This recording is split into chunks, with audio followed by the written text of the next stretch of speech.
Hey, what's up? I got Tiana today. Oh, All where right. is that? Oh, there we go.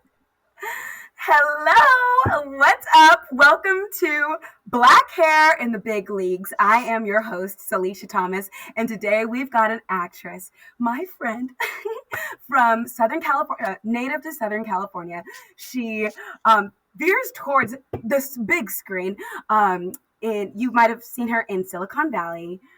The Good Place. She is no stranger to the Hollywood Bowl.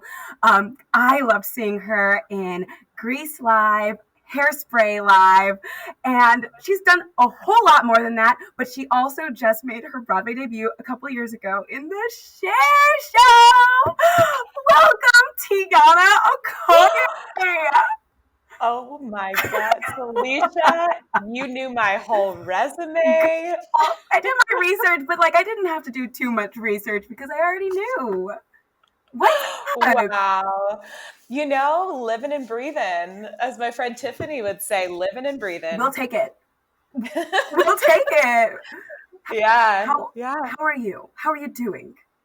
Today, truthfully, I'm not great today. I'm not, but seeing you and speaking with you is bringing me some joy. But I just watched Daniel Cameron's response, or I guess he was giving the decision on the grand jury's decision on the Breonna Taylor case. Yeah. So it's been a heavy morning, and every day brings something different, so I just try to honor how I feel in the moment and pivot where I need to and move deeper into whatever I'm feeling if I need to, or find a call to action, whatever. I've been watching you today, it's inspiring to see you using your voice on your social media. It's thank you for real, and I totally feel that. And so I want to say thank you for coming on this show, doing this little podcast with me when there's so many other things happening in the world, in your life, in our life. There are so many other things. Girl, of course I was going to be here and do your podcast. Come on. I really appreciate. I really love. So thank you so gosh, now I want to talk about all those things, but I'm going to pivot for the purpose of this. Come on, pivot, girl, pivot. I want to first start off with how we met. How did we meet? I know it was back in 2012. Salisha, how did we meet? Okay, so this is what I remember. I don't remember. I think it was either through Chester Lockhart and that was it. Todrick. Oh, I know what it was. We were doing a Todrick video, and I know exactly what video it was. So I've only been in one, so I Ghetto Gangnam Style, right? Yes. And you were doing Hairspray at the time with Todrick and Chester. Yes. At 3D theatricals. Yes. Yeah, that's how we met. So did we meet doing that video, or did we meet before that? Yes. I think that's where we met, doing the video. I think so too, because we didn't do a show together. Did we? No. Mm-mm. You had done Hairspray, but at Moonlight? No, at the one in Long Beach. MTW. Musical Theater West. Yes. That was a blast from the past. First of all, y'all, for those of you who are listening, if you have never, I don't ever talk about it, but if you have never seen Todrick Hall's Ghetto Gangnam Style, oh man, go treat yourself and go look that up. Wow, I totally forgot that is how we met. Yeah. Because we used the set for Hairspray and everything. Yes. That is wild. How the heck did he get them to do that? I know. Amazing. He's a sweet talker, that one. Right. Yeah. Okay, so even back then in 2012, as long as I've known you, you have always embraced your curls. Wow. Well, you know what? That's crazy because that's a shock to me because for such a long time, I didn't embrace my curls. Yeah, it wasn't until maybe my sophomore year. my sophomore year of college that I started wearing my hair natural. From junior high up until that moment, I chemically straightened my hair and always wore extensions, always. Okay, I'm gagged right now because I did not know that. I feel like back in the day, and probably even recently, I went down rabbit hole after rabbit hole of you because I'm like, oh my gosh, you're so beautiful. Like, all truly, I'm like looking at your hair, and I don't remember too many straight hair photos. I know that they existed, but I have always known you to have curly, big hair. Yes.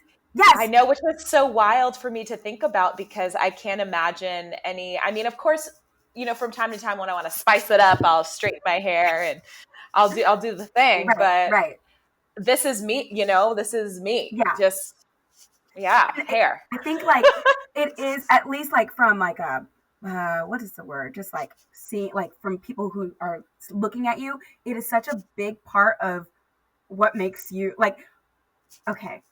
I'm so excited to tell you this. I don't know if I ever told you this.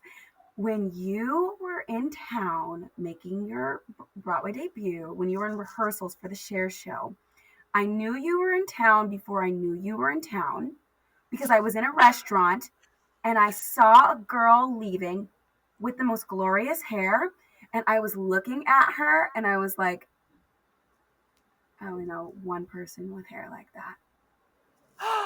Stop. I never even saw your face.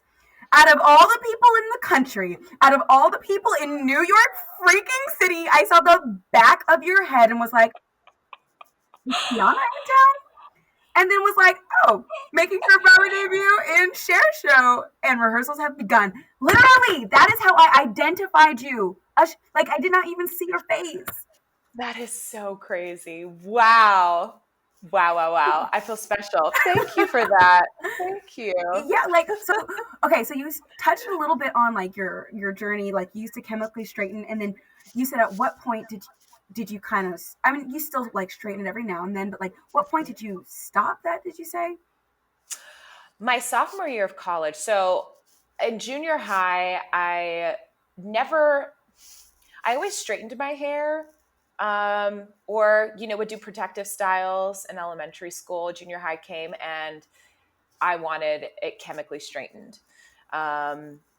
Just because I was 12 or 13 or whatever and didn't know really how to do my hair or take care of it, you know, and that was just an easier way and, easier to straighten and kind of get on with the day. So I did that for years. And that was sort of my image in high school and then also freshman year of college as well.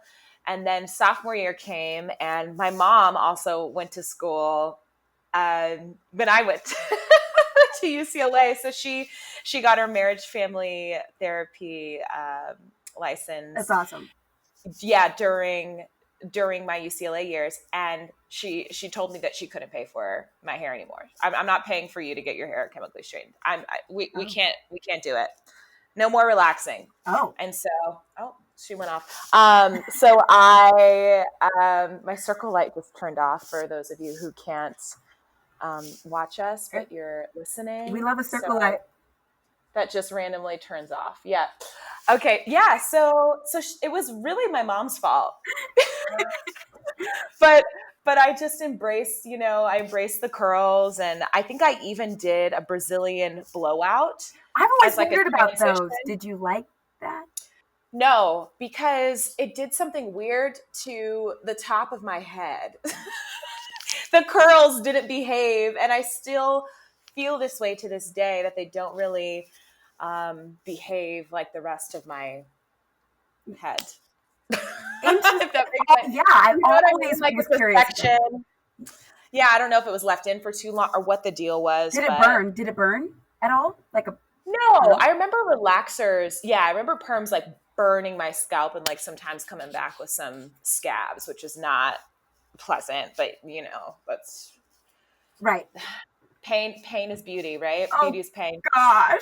But these days it's it's so crazy to hear you say that, because like your curls look so healthy and so like not thirsty. Like, do you know what I mean? Like, like it looks like they Oh just my drank God. a gallon of water and they're relaxing Oh, on the beach. oh, thank you for that. That means a lot, especially because lately I've been feeling that I just had to like switch up my hair care routine Please tell because me. Please tell me. okay, so I've never been huge into the diva curl. I wasn't that girl because I'm like, that's too expensive. And I was always the Cantu or the Shea Moisture. Yeah. That's where I lived. I also really liked Ren Pure, which was a really cheap Target brand. And all of their products were really moisturizing and hydrating for the curls. So I loved their leave-in conditioner and was just like, let my hair soak that up and drink it like water. But recently I got into Pattern by Tracy Ellis Ross, and I Really? love it. I love it so much. Look, I'm writing it down. Yeah, I used it. I've been using it for like 2 weeks now, and I just feel like my hair is happy. Okay, so question, because I've not looked Yeah. into her brand. Does she have like the silicone stuff and the parabens and like what do you? You know what? No, I don't Sulfates? believe she does. I mean, I could go grab the bottle. We could read off the ingredients, but what I like about her brand specifically is that she has 3 different types of conditioners for 3 different types of curls. Oh, Or hair. Like, so if you have a finer hair that kind of locks in and product sort of stays in there a lot, yeah. you don't really want to use the heavy conditioner. Okay. You want to use the light I conditioner love because this. it's gonna wash out a little bit easier and it's gonna work through your hair a little bit better. I use the heavy. I'm definitely taking notes. That's really what this podcast is for, so I can take everybody's tips. Like, I need your tips, girl. I need yours. Tell me your tips. are you kidding me? I am doing all the cheap stuff, and I'm learning through these interviews. I'm like, oh, gotta stop using that. Like, literally, I'm like, oh, I'm at the stage where I'm like embracing what is on my head, and for me, it's like, okay, the bigger the better. Which is back in the day, it's like, oh, I gotta hide this. Like, I would put it into a French twist for like to get ready to go in front of the white people. Like, don't see any of my texture. Like, but like now it's kind of like I've got frizz, I've got a lot of volume. We're dealing with it and figuring it out. It is what it is. Yeah. And I love that. I love that you're embracing your curls and you're embracing your hair more because it is just going to make you, yes, it's just going to free you a little bit more. And a lot more. I feel like everyone needs a little bit of that, you know? I think it's almost like so underestimated because I used to wear a lot of wigs and I don't think there's anything wrong with if you want to wear your hair straight, if you want to wear wigs, like, all the things, like we've got options, ladies. Okay, like I'm just in a point in my life when I'm like I want to be natural and like and embrace that. But if you want to do anything else, like that is okay. Like we are free to do whatever we want. But there was a period in my life where I was only wearing wigs because I didn't like the length of my hair because this woman chopped it all off. Anyway, and the feeling of wearing wigs every day, like I'd have wig prep in, I'd go do my 8 shows a week. I did 1,500 shows more than with Beautiful. Like I was always in a wig prep. I would take off my wig from the show and put on another wig, and no one ever saw my hair for the longest freaking time, Tiana. Wow. Yeah, and wow. going from that to letting how hair... does it feel? First of all, girl, it feels like walking outside in a thong. Like, like, oh my gosh, like, is this okay? Like, it is okay.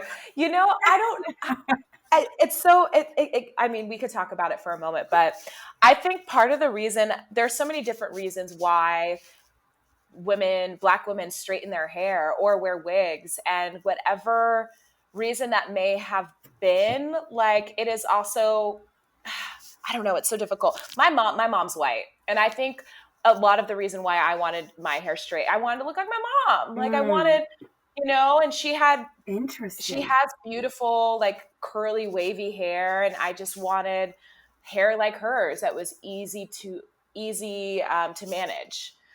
Because every time I would go to the hairdresser, Yeah. I would walk in Yeah. with my hair in a bun, and they go, "Okay, great, it's gonna be $45." When my mom came back to pick me up, it'd be $100. Not cool. And yes. yeah, and they would just roll their eyes and like get so mad that I had so much hair, and it made me feel terrible. I felt so bad for how much hair was on my head. So I just never fully felt like it was fitting for me until I just fully embraced it, and I did. And God, it's so interesting because like in the theater world, or even in TV and film, I've been in situations where my hair hasn't been appreciated, and I'm sure you have as well. But I've gone to auditions, and I've had casting directors for a TV pilot tell me, "Your hair, could you just pull it back? Could you do something? It's just too much." Whoa. Like, direct quote, "It's just too much. Your hair's filling up the frame." Okay.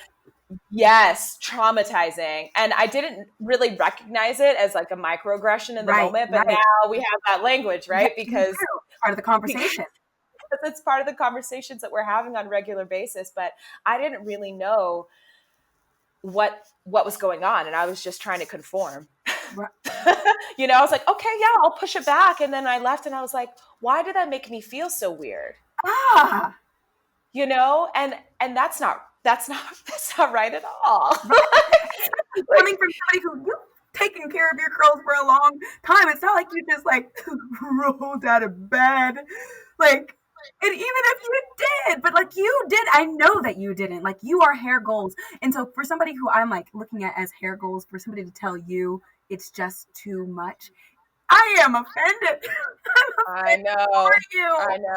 But on the opposite side of that, I've had people on TV sets who have done a beautiful, beautiful job with my hair. I shot for Nancy Drew in the fall, and when I flew up to Vancouver, I'm always nervous. I'm always nervous on how they're going to receive how much head is actually on my head. Right. Because I do have a lot, and I understand that does take time. Yeah. So I like to make sure that it's prepped, for whatever that they need. And I do want to make sure that it's a collaborative process as far as, okay, like, what is going to make me feel good? Also, what can you do with my hair? Right. So we actually did make it a collaborative process, and I showed them pictures of styles and different styles that I've done before. And they're like, oh, I really like that. And so it was more of a team effort than situations that I've had in the past. And so that was a really, really positive experience for me, especially like being in Canada. Yeah. I mean, it was a CW show, but yeah, being in Canada and with a team of mostly, white hairstylists and it was a positive experience. So I'm very happy and proud of how they dealt with that. I never felt like it was like I was too much or whatever. They were just happy to be, they're like excited to try new things and learn. And I was really happy about that. So okay, there's always both. So I want to know, and you don't actually, we can talk about this and we don't have to talk about this. So you were also like the first Black Elsa in Disney's, at Disneyland's Hyperion's Frozen.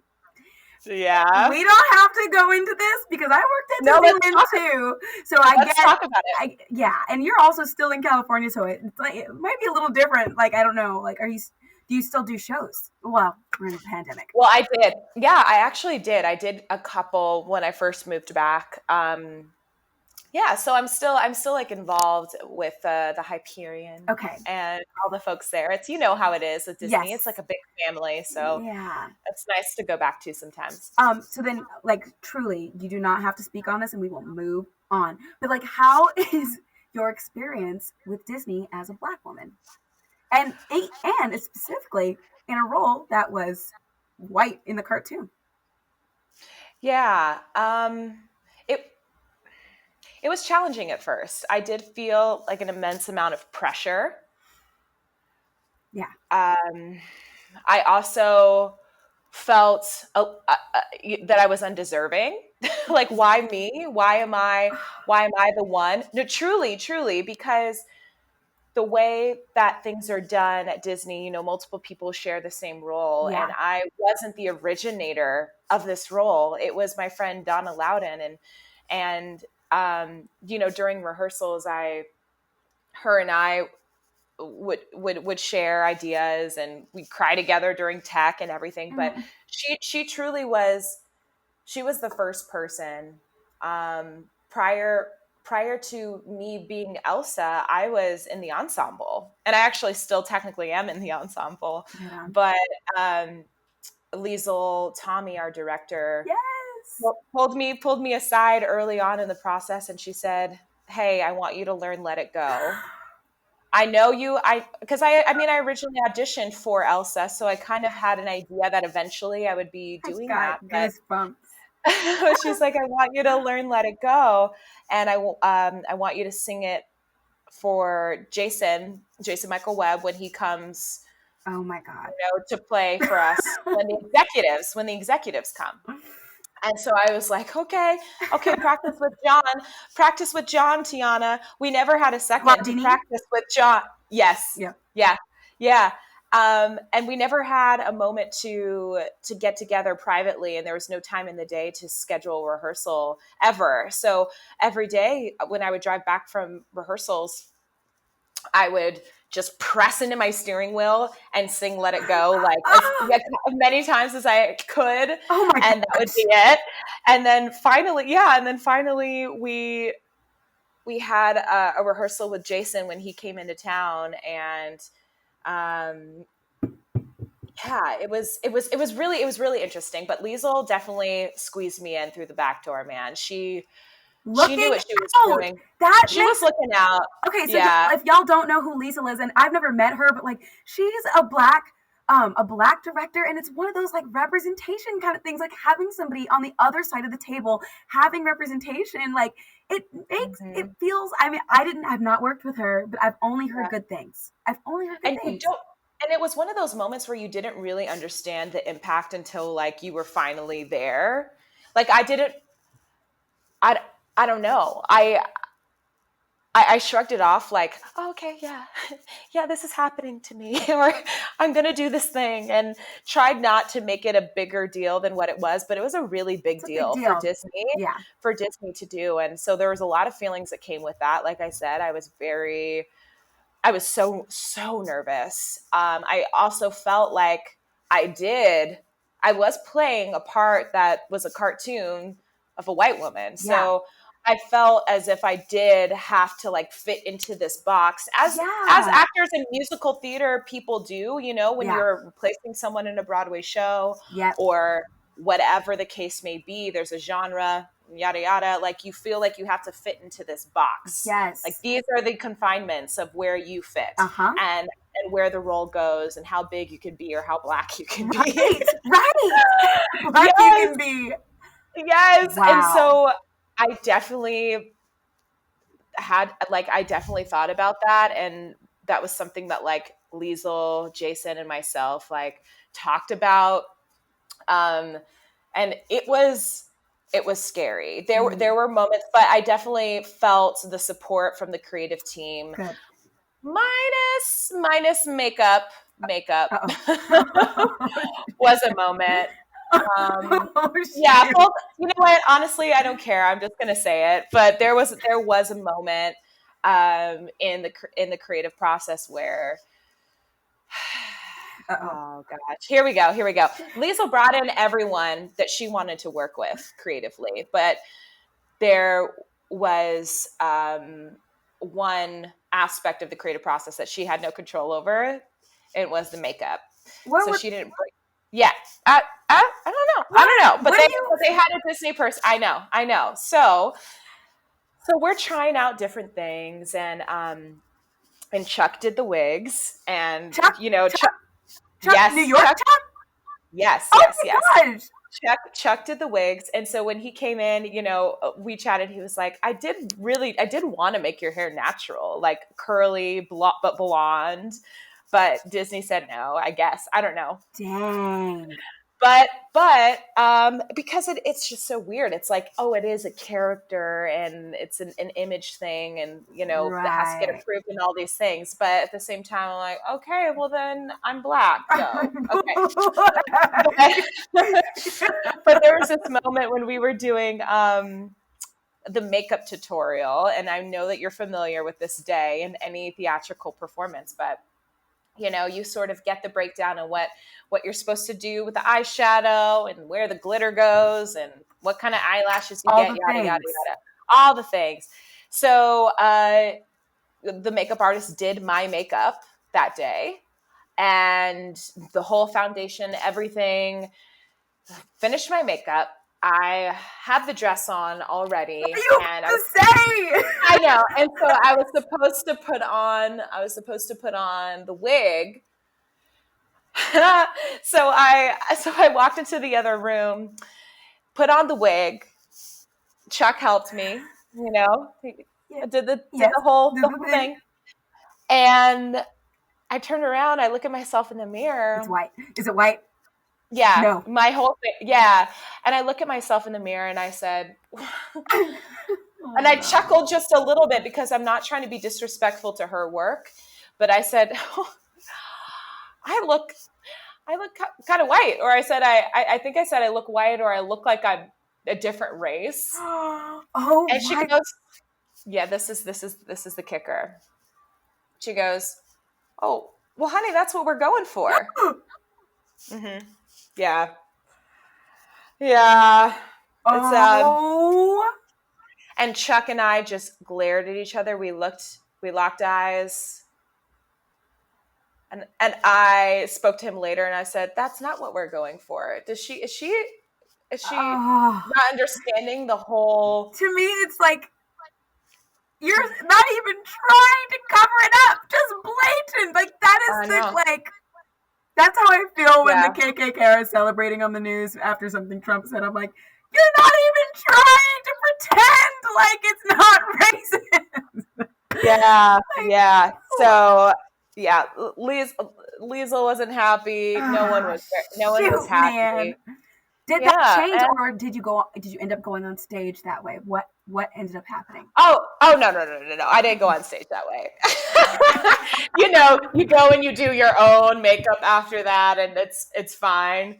But these are the sort of, that's not even micro. I was going to say microaggression. That's not. But these are the sort of things that we deal with all the time that we just brush off. Yes. Like, I remember in that moment, I felt so uncomfortable, like that awful pit in your stomach, but I brushed it up because Chuck was like, I also see it. Yeah. Yeah. That's when I'm like, that really did happen, when I see somebody else also acknowledge it. So yeah. But I wonder if that was just her, if that was Disney, and because I do feel the same way in terms of like a supportive, like they were trying to get me to do the Jasmine thing. Honestly, is the worst audition of my life. There was no way I was ever going to be Jasmine in Aladdin, but they were, and Michael Cerna, who was the casting director at the time, he was like, I want you to do it exactly how you would do it. Do not. He's like, do not worry about what you think it should be, and it made me feel I felt safe, like racially safe in that moment. Mm. I was not a good fit. I am in Melto. Yes, girl. That's okay. I like to live down there too, but everyone wants to give me the top line and every show. Right, but you can do it.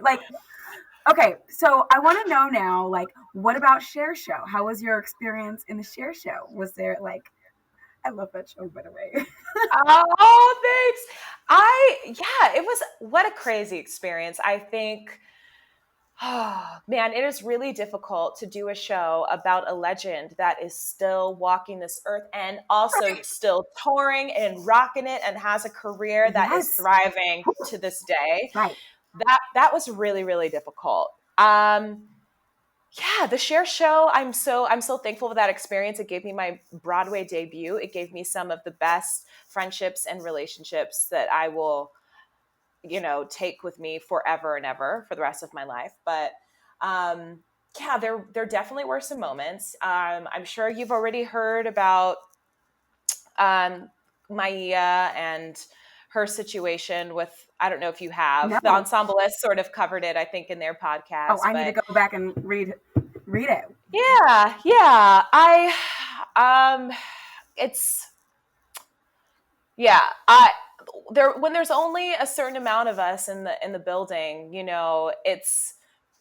we congregate together and we kind of find moments to check in and say, hey, are you okay? Or that's not okay. Or why does she touch your hair all the time? Or, things like that. And I'm glad that we did have that, because there were a few moments where that happened. And there also were moments where we had beautiful discourse and people had come to Jesus moments, with situations that they never would have. Oh, good. Okay. Yeah. So that was also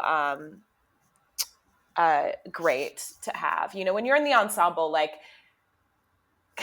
I mean, but the sort of the tone of the women's ensemble sets like the tone for the building. Yes. Sometimes. Yeah, absolutely. So you want to make sure that like there is some sort of, and I always felt that, like, I'm so energy based, and yes, me too. Yeah, and I always kind of wanted to like bridge the gap or kind of find this common ground or something that we could do all together. And sometimes it was really hard, and I think that was just due to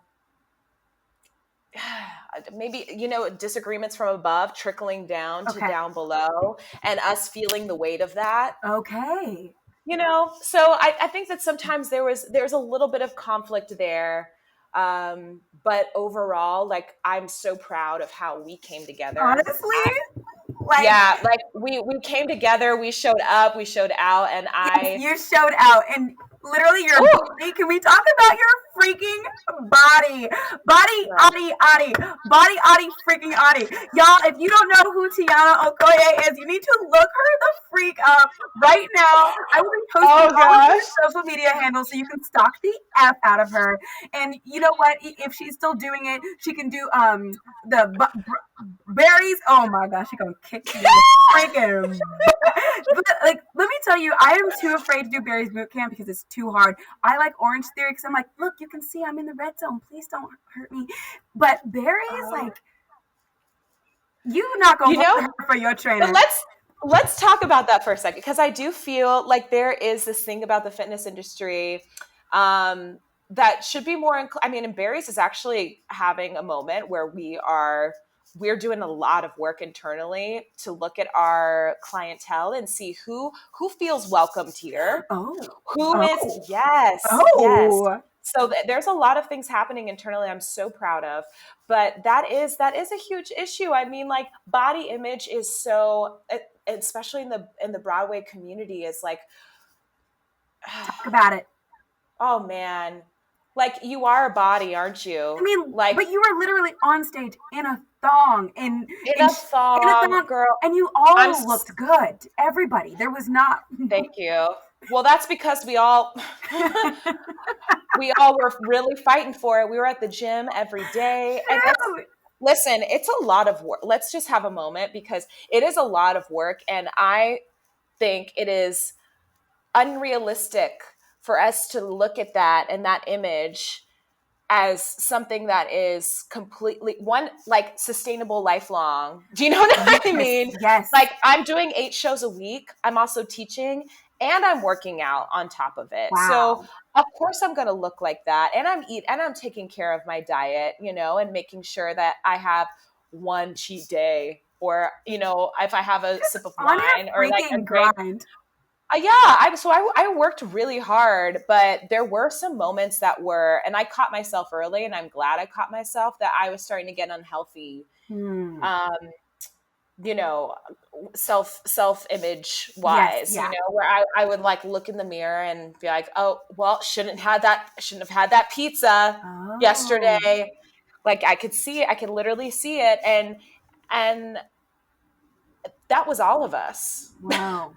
or like the majority of us. I don't want to speak for everyone, but Right. I heard that all the time. And so then of course I did that to myself, and it just turns into this like perpetual, Yeah. it's a domino effect that just keeps on going and going. And it isn't sustainable, and it isn't the healthiest. When you're thinking about your show closing and you're like, whoa, great. I don't have to keep it up that much. Like, I can kind of be a little bit more flexible. Like, that's a problem. I mean, like yeah, I totally, it's hard because it's like, I do think there is some flexibility depending on what kind of show you're in, like I could be a fatty. I'd regret it, but I could go on stage being a fatty. But if I had a costume that was like that big, just being in a thong I had how many outfits did I have that were a thong? A lot. A lot. We had our opening number that was a thong, like straight out of the gate, a thong, and listen, what?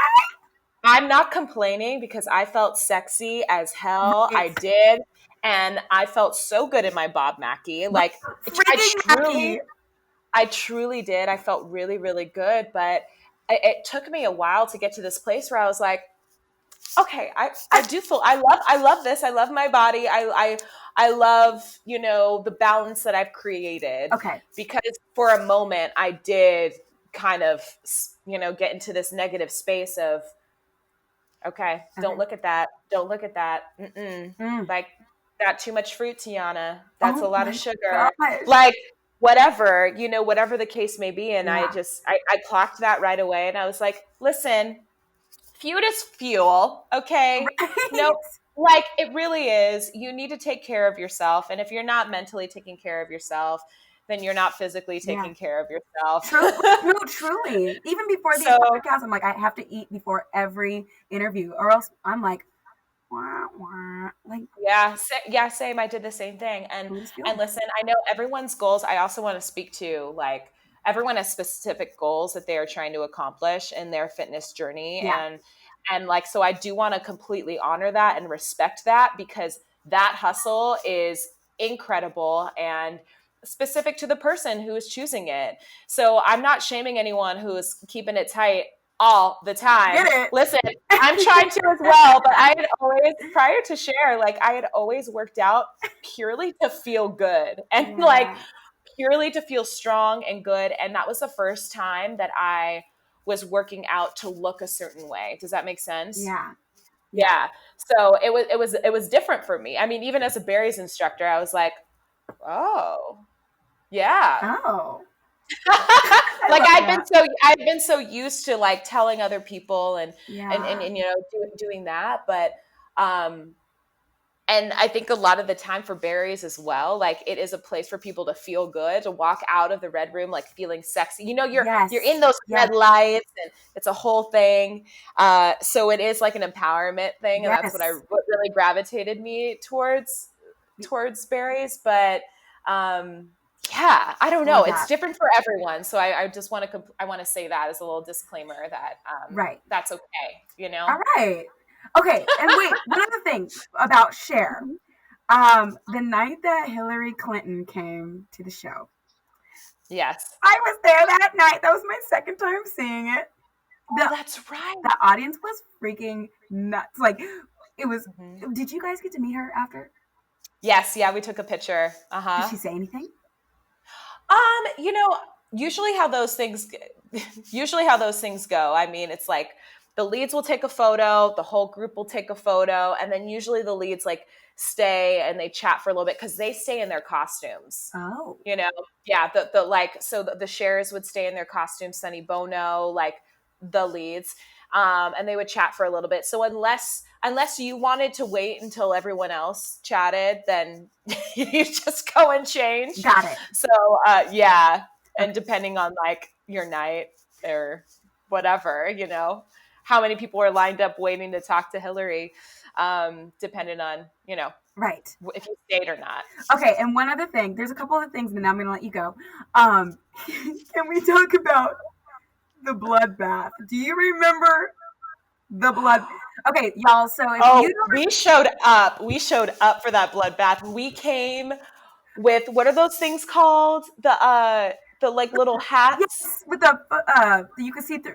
Wait, time out, y'all. If you Man. don't know, there was a point in Broadway that made history until the pandemic blew that out the water, when a whole bunch of shows on Broadway closed at the same freaking time. Beautiful It was a part dark of it. moment. It was a dark moment. A Oh man. dark moment. I think somebody from Pretty Woman hosted a party with all the shows that were slated to close. It was like 8 of us or something. 8 shows. And to where we were all in the same room, like commiserating, drinking, and also partying together. It was nuts. It was absolutely nuts It and so was needed. I think we all yes. kind of needed that moment Yes. for sure. And yeah, the Cher Show, Yeah. y'all showed up like in tandem, like looking like we are ready for a funeral, but looking fierce as heck. Like, Oh yeah, we had to. We were like, you know what? We are going to show up in our, what are those called? The fascinator. A fascinator. Yeah, one of those. Fascinator. Mm-hmm. Yes. Is that it? Yeah. I don't know. Y'all looked good. We had those. We had roses. You know, we were mourning the loss of our Broadway shows. But little did we know. Little did we freaking 2020 would happen and completely just blow everything out the water. Yep. All right, and one last thing.